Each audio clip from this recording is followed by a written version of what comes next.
Well, hello there. I'm Tina. This is To the Inner Wild. Thanks for stopping by. You know what? Everybody, welcome to my channel. Thanks for your support. And as a disclaimer, as always, this is an energy exchange, just like any other visit that you make with another entity. It is an energy exchange, especially when you get your cards read. So don't be afraid, because this is for the collective. This is a general reading. I think this came up. Okay. Three of Pentacles. It's about working together. It's about building something. It's about envisioning the branching out from each of us, so that there is, how do you say it? You can't see the forest for the trees. For those that are unfamiliar with the idiom, it reiterates how we may be clouded by personal judgments, both internally and externally, rather than seeing the subject as a whole, objectively. It's building a forest, really, with our own individuality, branching out, intertwining with each other, almost sheltering each other, our foundations, yes? Creating like a housing effect, our own ecosystem, our... yeah, that's really what it is. You see how out of the void of our third eye comes the branching out of new ideas. It almost has this aortic effect where our foundations really meld as one. We came from the same source, and we branched out, almost like, is it called arteries? I get confused between arteries and capillaries. Anyway, I forgot to tell you, it's March 10th, 2021. This is a timeless reading, of course. And anytime you receive this is exactly when you are supposed to receive it. So whatever you get from this, it might not be in whole, but it may be, is when you are due to receive the message that the universe is extending to you. So behind it, we see the shadows, and this is not necessarily our own shadows, but the image, the silhouettes of others that have done the same. So that's basically our ancestry in the background. You see? Yeah, that's really what it is, that they're standing behind us, so that we could stand before them, if that makes sense to you. That as we combine forces and unite, this I wanted to say truncated, but truncated is meaning like cut off something, right? What do you call it? Timber? Anyway, but when you are joining forces, the more that is added on, the more angels, of course, they invite you in, spirit, our higher selves, and of course our ancestors, they wanted to speak. Our foundations become more massive. We're able to support each other when we combine forces, the more that we unite. The more that we're able to support, like a really good tree house, yeah? Yeah. And how our own set of eyes can become a hindrance, that they're a false sense of security in seeking truth, that there's only so much that we can see here, and what we really need to do is, it's almost like this unicorn effect.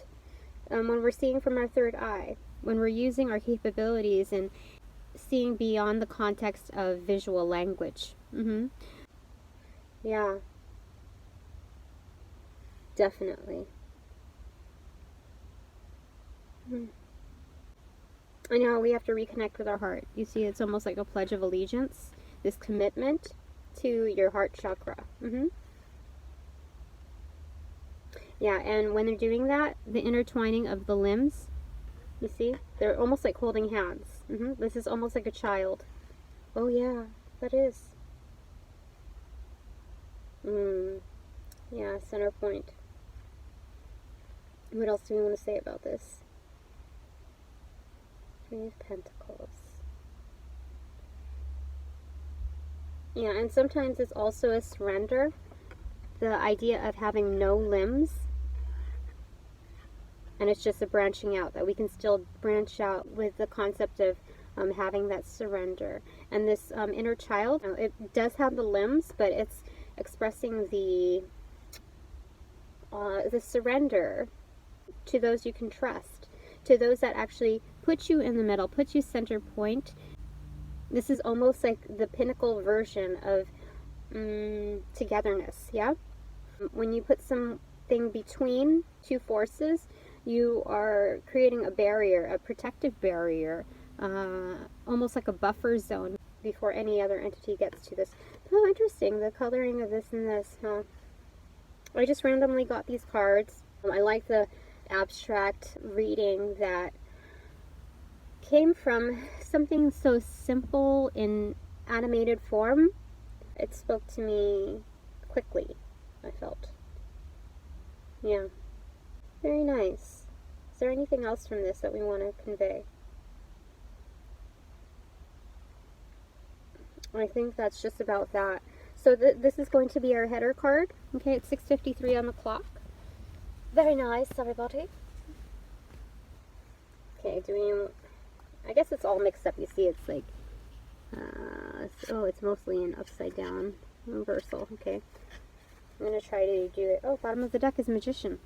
Okay, let's just talk about the Magician card for a little bit, because when we co-create, we're using our magical capabilities, yes? You don't need to be really into the occult to understand the wielding of your own energy and the benefits, seeing the benefits of that within your own world, as well as seeing how others benefit from, what you create, what you put out there, even if it's just yourself, yeah? The mere response that you get from others. But we're not focusing on the response of others, yeah? Because as much as it can be supportive, it can also be a drawback, a fallback, if you are not getting the response that you think you deserve, yeah? Mm-hmm. So we have as above, so below. We have all of the elements here. There is an element of sacrifice that when you wield these forces between truth and, what's the bottom of that? The High Priestess, huh? 1, 2, okay. You see the wands. The element of spirit, the fire, passion. It's almost piercing, yeah? And element of truth, yeah? But it's definitely in the wielding, because it's not piercing through the one end, yeah? It's in wielding it. Oh, gosh.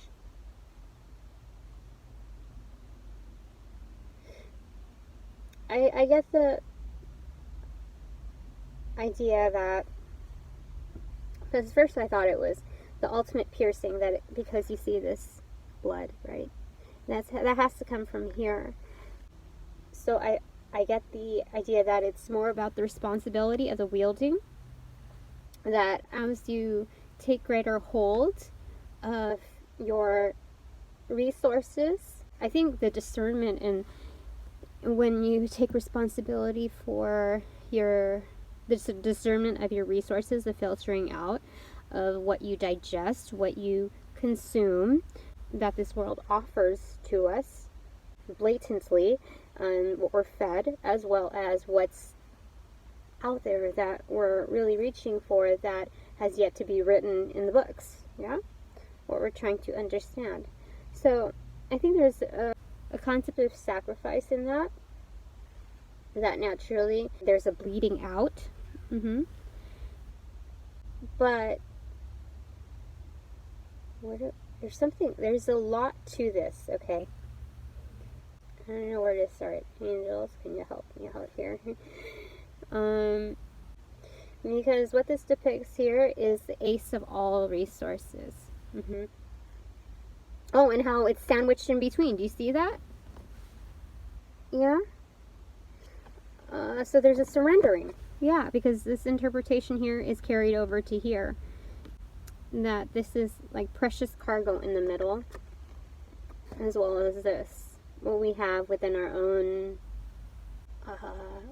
reach, grasp even. But once you grasp that, there is a huge amount of responsibility that we have in operating these tools. Yeah, it's almost like crucifixion, the sacrifice, you see? That's what it is. That's what I meant about the surrender. When I started talking about the piercing effect, with the sacrifices almost in wielding it, that there's this idea of not stigmata, but almost, I guess, but it's not so eerily, it's 12:12 on the clock, eerily depicted here, okay? Do you see how calm these hands are? Also in acknowledgement and acceptance that there is sacrifice in wielding these items, because these items are only borrowed items. These are not our own. These are sources from the divine, from our creator, from the universe. Someone recently said to me, I come with nothing and I leave with nothing. I'll probably put it on there. Do you see how this wand, this Ace of Wands, is almost like a striked match? The way it's almost compromised within its source of light, that once the light is matched, or So once the match is lit, it's almost a burst that is meant to ignite something else. To produce that kind of energy is from being dragged against friction. Once we light this match, this large match, that the fire is, I can't think of the right word for it, but it's a very large flame. And that once your flame is lit, it sends smoke signals to the divine so that they can offer you this truth as well. Yeah, it's a sacrifice that they offer. Oh, I felt emotional for a second. Because I never thought about it like that.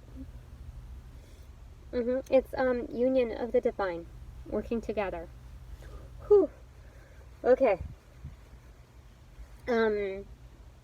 Because, we have our own sacrifice here, but I never really thought about it as the divine continually. Oh, gosh.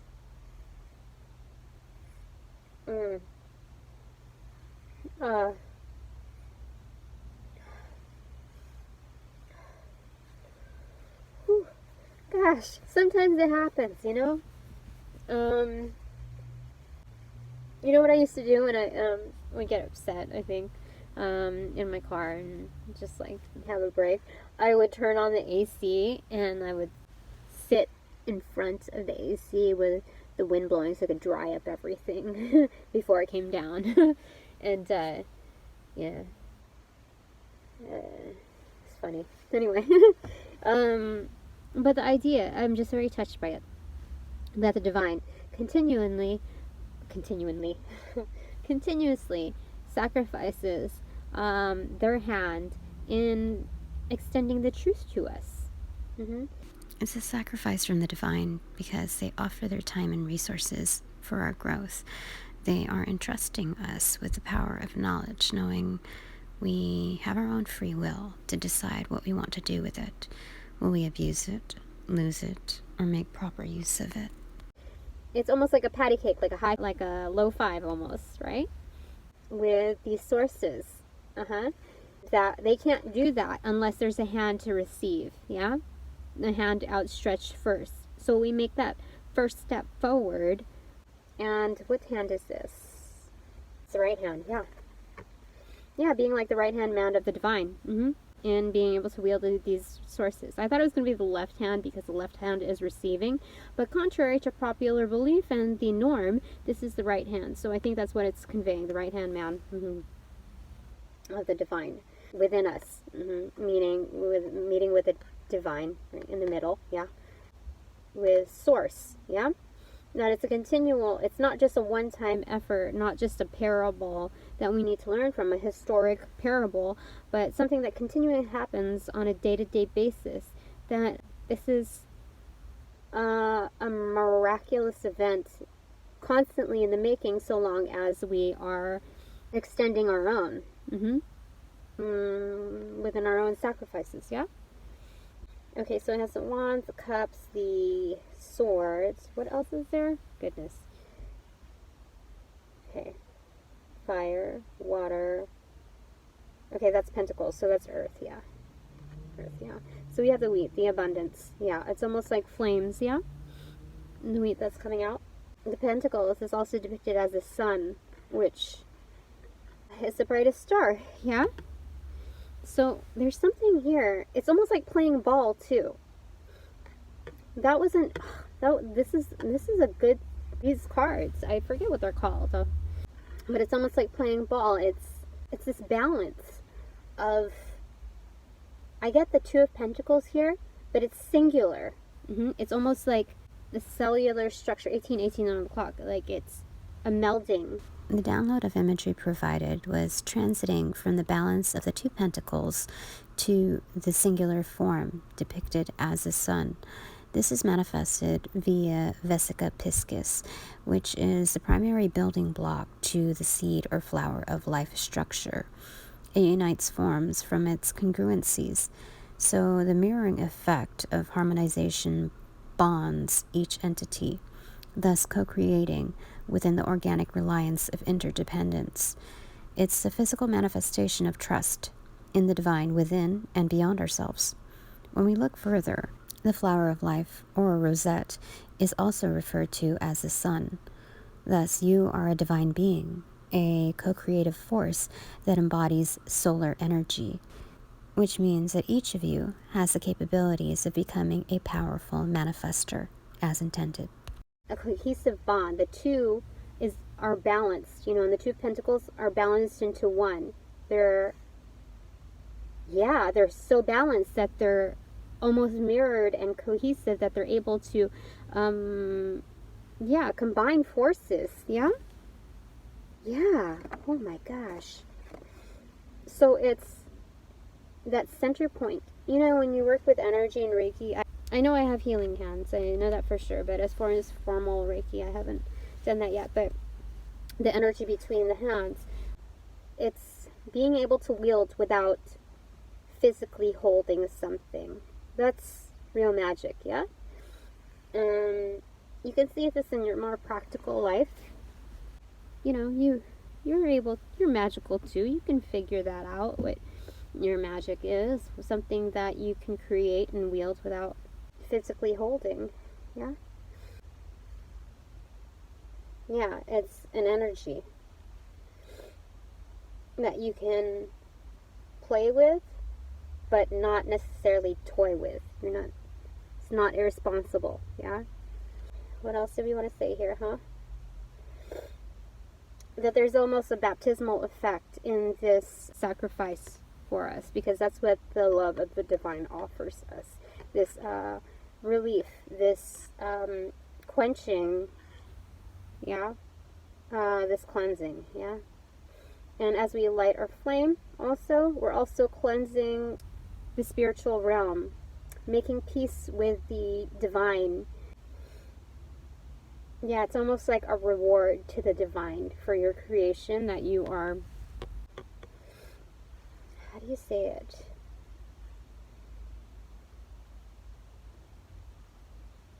It's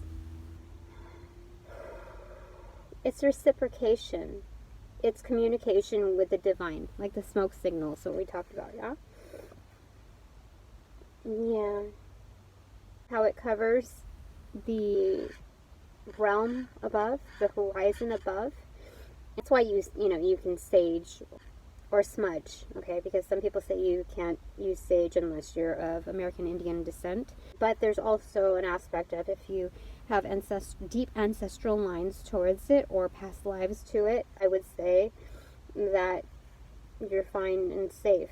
Personally, that's a download that I received, that I don't particularly have any identification within my bloodline, but there's indigenous cultures within, and I know that if we were to indulge in past lives, that I do have, that my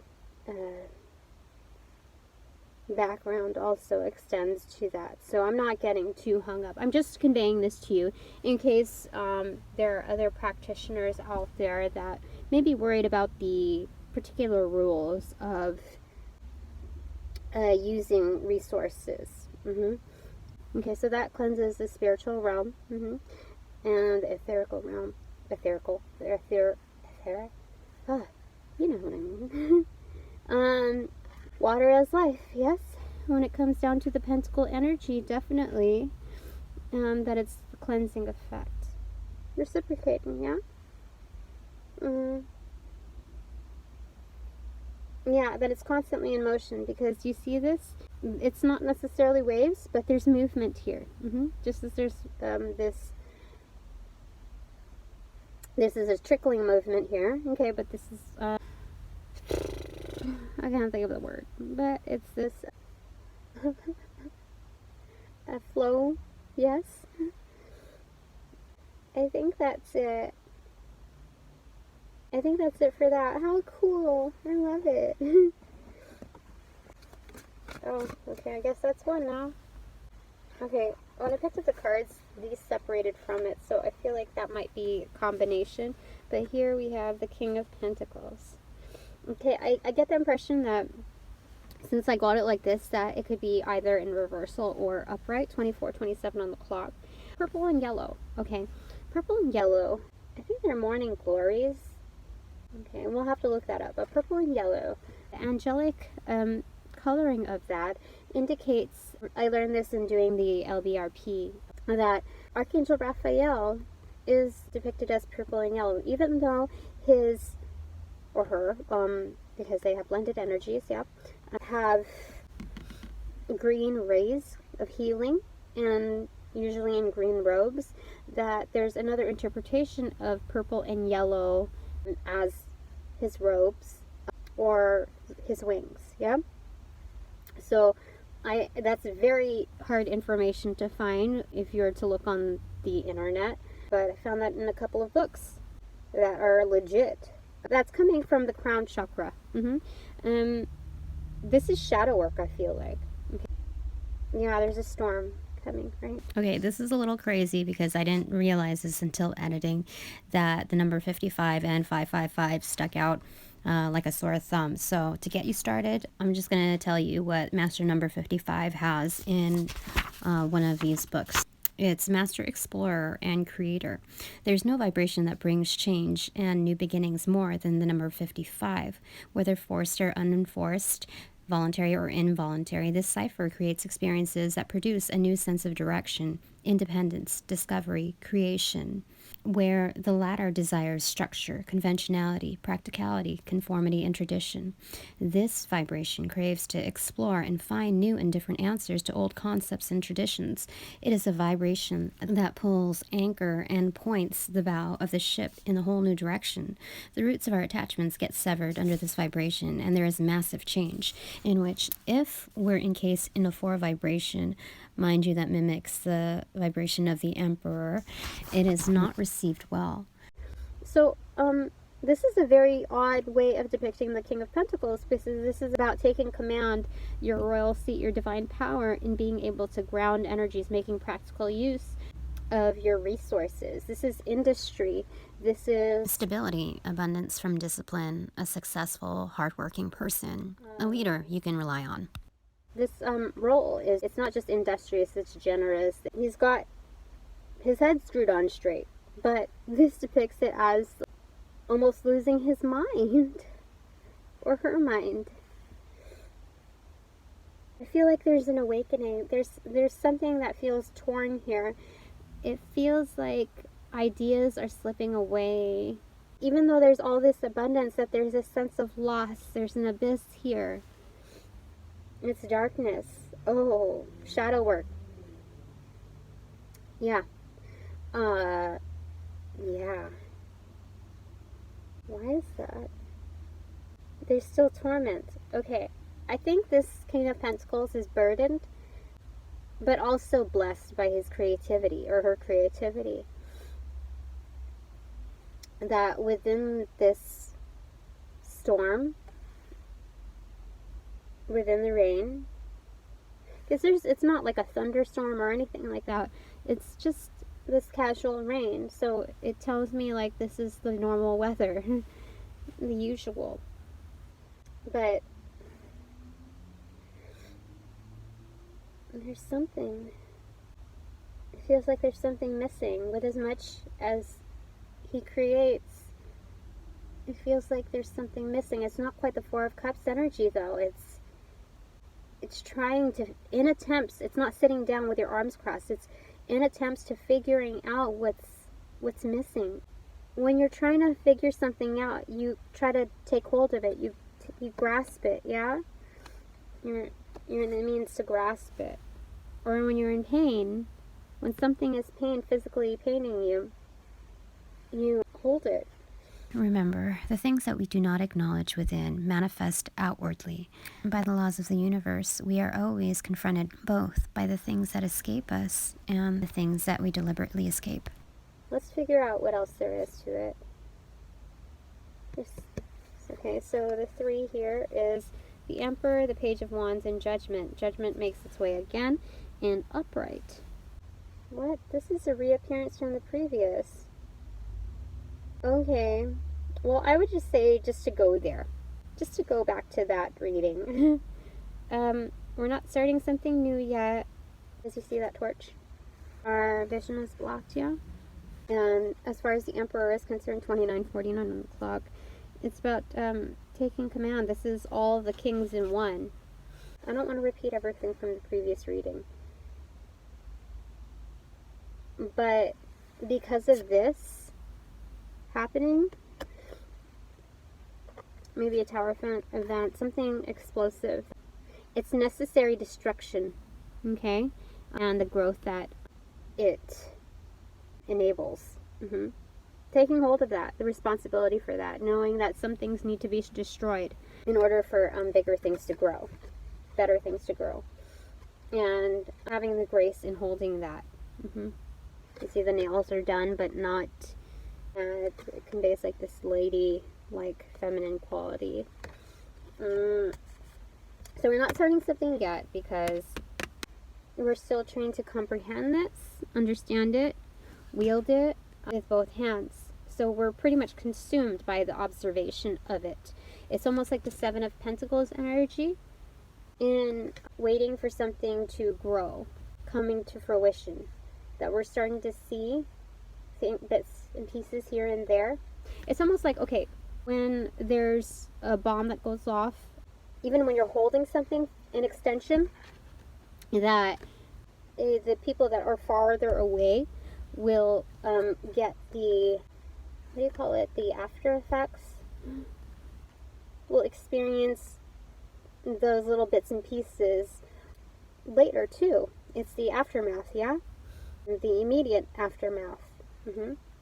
So it's not over-consuming ourselves beyond what's within our own hands, what's beyond what's right in front of us, yeah?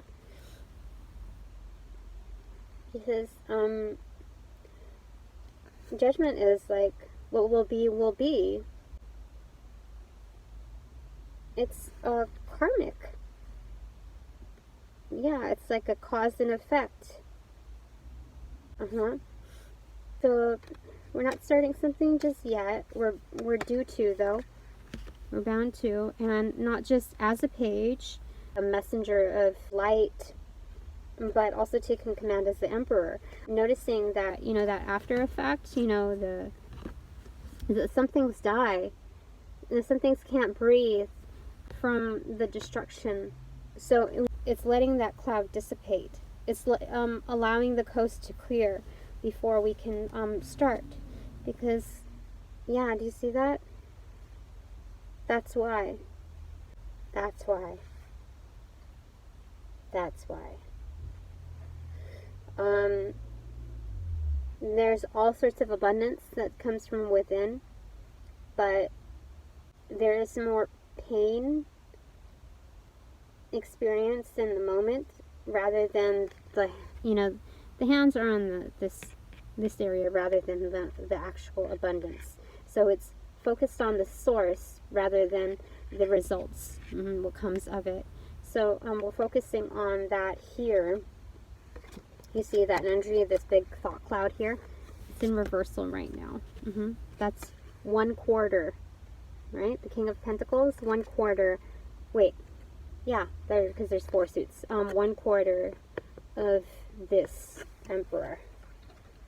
Yeah, so we want to be at full capacity when we're working at Emperor status. Okay. I feel like, is that it? Oh, okay. So when we look at this Page of Wands, you see when the match is lit, do you see how it sends a smoke signal to far, far beyond you? Ancestral, behind you? Yeah?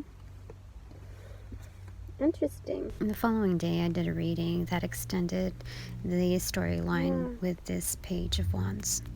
Yeah. That's what that is. Is there anything else, angels? Yeah, because this place is desolate. You see that? It's more like in a desert. Yeah.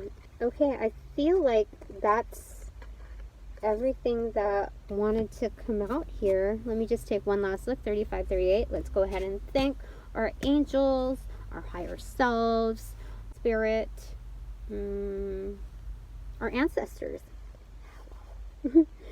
And the theme on this is endings and beginnings, because when we sum up the cards, we have 10. It's endings and beginnings. Oh, how cool is that? The timing is impeccable. I don't know what to tell you. Yeah. And there's so many hands in this. We have 4 cards that have both hands. Do you see this? So 10, 10, 10, 10, right? 10 digits each. 4 cards. I think that really points back to emphasis on the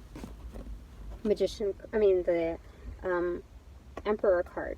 That's putting it in upright. 10, 10, 10, 10, yeah? So I think it's maybe something that's carried out in 4 phases. Realizing the value of each suit. When we get to this Emperor, when we turn this back upright. Yeah. So that could also mean something like 4 might be a big number in the transitions, that you have to allow for time, whether that be 4 months or 4 quarters, because everything is a cycle, yeah? Depending on what actions you take and what necessary breaks that are taken, that, when you express it in 4 cycles, that it could be 4 months, 4 weeks. 4 weeks is pretty fast. That's expedited. Like, you carry it on the back of spirit. But it could also mean, 4 quarters, so 3 months at a time. And I've noticed in backtracking on my videos, and I suggest that if you're a YouTuber or whatever, content creator in whatever realm, that you really do take a look back and sit there and digest. Be your own audience and observe yourself and observe what you've made of yourself, and also have compassion, for yourself at the starting point or transition time. And that's really the best way to be honest without beating yourself up. I believe it'll help you become more patient with the process, like it did for me. And that way no one can hurt you and turn your truths against you anymore. When I say anymore, it's because I notice that when there's a hesitancy to look back, it means someone did long ago, and it sat with you until that was the only part that you remembered. Yeah. Rather than going externally and looking to others, because I found this was a setback for me in looking to other readers to fill in the gaps for me, that I use that as a crutch. And, anything in excess is healthy, yeah? So when you look at your own resources, that at a certain point you're able to gain more traction. Yeah. There's something about clearing the clouds, that when you do that, you're clearing the clouds, that you are using your magical capabilities in clearing the clouds. How does it Why is that? There's something. Yeah, because if you were to start something now, okay, that smoke signal would not make any dent in these clouds. Yeah. So, it's about closure also. Laying things to rest, right? The things that have fallen away. Yeah, laying things to rest. Yeah, and that's not just on the external. That's, I think, more to say on the internal scale, because this card led up to this. Yeah. Because this grows from the source of death, really. It's letting things rise after you, like a seed, right? You kind of encase it in a tomb, and then they grow, they sprout into this abundance. Yeah, that whatever has fallen away, it becomes nutrients in the soil to lead to growth. Okay, that's a lot. 41:13 on the clock. Thanks very much for joining me. How should I say this? Please hit the like button. I would certainly appreciate it in extending the reach of my channel and allowing the abundance to flow to others who might need to hear this message. Oh, please subscribe to my channel so that I can finally reach 100 and create my own custom YouTube link. You know, I'm trying to make baby steps. I'm not asking for a lot, but yeah, I'm just asking for you to consider it. So thanks very much. This is an energy exchange. Obviously, this was a good one. And have a great day. Until then, see you on the next one. Or have a great day. Okay, bye.